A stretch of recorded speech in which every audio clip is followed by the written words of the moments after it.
Hi, welcome to Koluguri 24/7 news TV.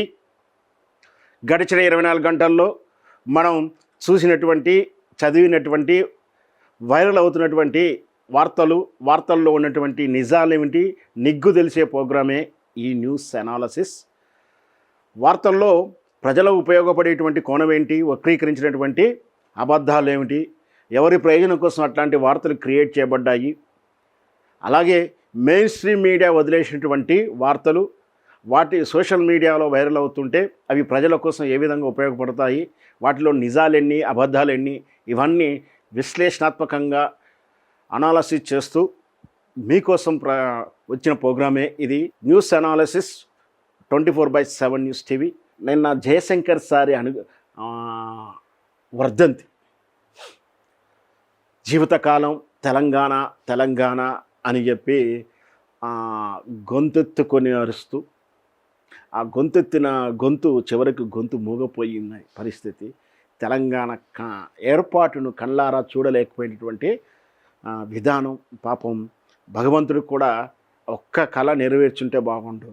నిస్సాయసిత, దారంతా చీకటి, చేతిలో చిన్ని టార్చ్ లైట్ కూడా లేదు, నమ్మకం లేదు, అపనమ్మకాలు, అవమానాలు, అనుమానాలతో బయలుదేరి ఒంటరిగా ప్రయాణం చేస్తూ తెలంగాణకు ఏ విధంగా అన్యాయం జరిగింది అని తెలంగాణ ఆంధ్రప్రదేశ్ వచ్చి ఇక్కడ కలవడం, ఆంధ్రప్రదేశ్ విలీనం, తెలంగాణ విలీనం వేరు, హైదరాబాద్ స్టేట్ విలీనం వేరు, ఆంధ్రప్రదేశ్ ఉన్నటువంటి ఆంధ్ర ముక్క వచ్చి విలీనమైన కానించి, పెద్ద మనుషుల ఒప్పందం కానించి ఏ విధంగా తెలంగాణ హక్కులు కాలరాస్తూ, తెలంగాణను అవమానిస్తూ, భాషను, సంస్కృతిని అవమానిస్తూ, నీళ్లను, నిధులను, నియామకాలను ఎట్లా దోచుకుపోయారో లెక్కలు, ఎక్కాలతో సహా, ఆధారాలతో సహా 1952 నుంచి లెక్కలు ఉంటాయి సార్ దగ్గర. 52 కాదు, 1952 కన్నా ముందు కూడా ముల్కీ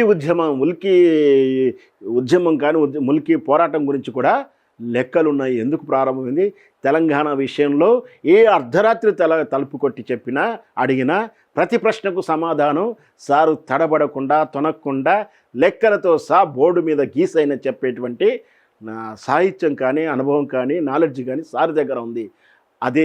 అందుకే తెలంగాణ సిద్ధాంతకర్త అని మనం అంటాం. తెలంగాణ మేధావిగా చెప్పుకోవచ్చు మనం.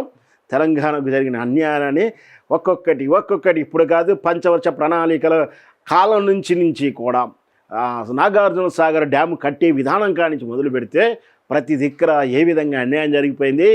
దోషుడు సహాయం చేసి, చిటికడు సహాయం చేసి దోషుడు భూములు ఏ విధంగా దోచారు.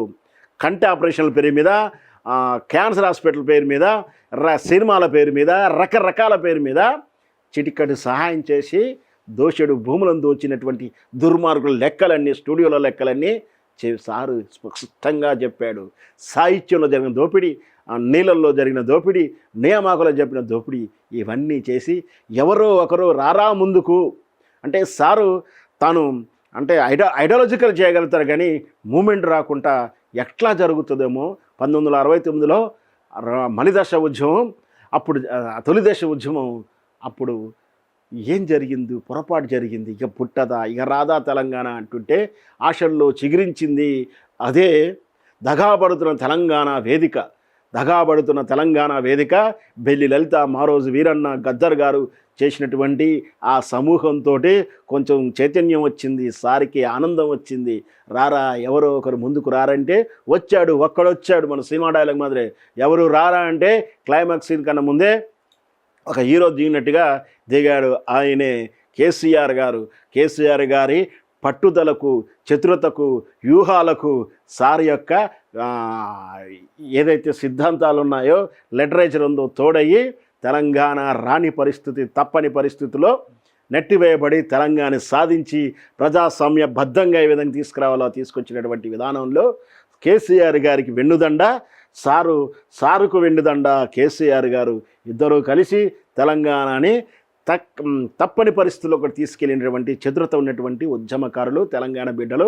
2009లో కేంద్రం ప్రకటించినటువంటి ఆ ప్రకటన, దానికి మూలం ఈ తెలంగాణ 2014లో ఏర్పడినటువంటి తెలంగాణ ఏర్పాటుకు 2009లో ప్రకటనలో బలాన్ని చేకూర్చారు.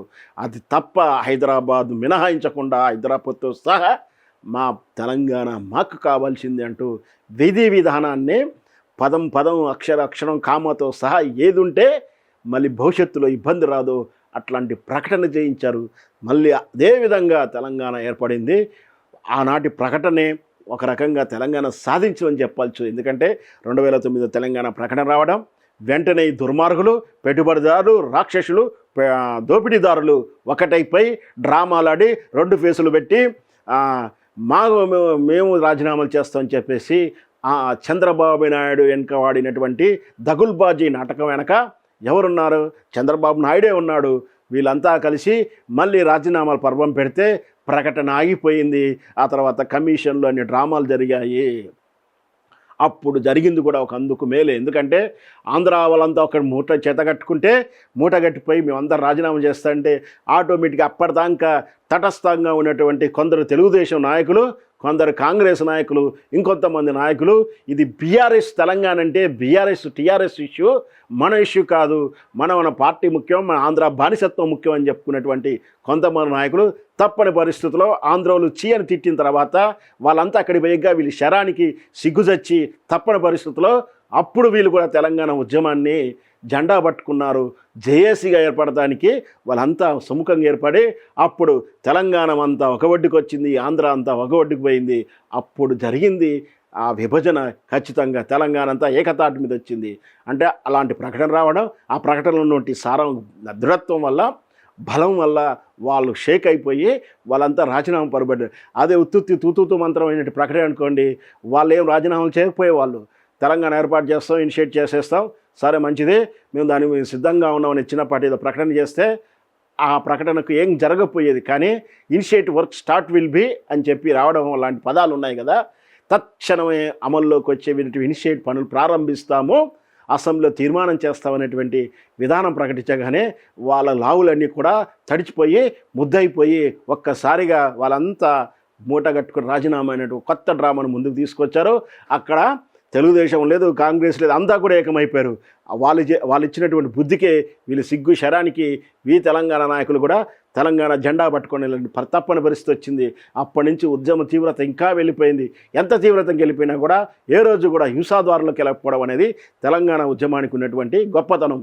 అట్లాంటి ఉద్యమాన్ని నిర్మించినటువంటి మహనీయుడు ఈ మన ప్రొఫెసర్ జయశంకర్ సార్ గారు. అట్లాంటి ఆయనకు నిన్న నివాళులు అర్పించాల్సిందే. దాంతోపాటు మనకి నిన్న సెలవు దినం కాబట్టి మనం దానికి స్పెషల్ స్టోరీ చేయలేదు. సో మొత్తం మీద జయశంకర్ సార్కి ఈ తెలంగాణ భూమి, తెలంగాణ బిడ్డ రుణపడే ఉంటుంది ఏనాటికైనా. చూస్తూనే ఉండండి కొలుగురి 24/7 న్యూస్ టీవీ.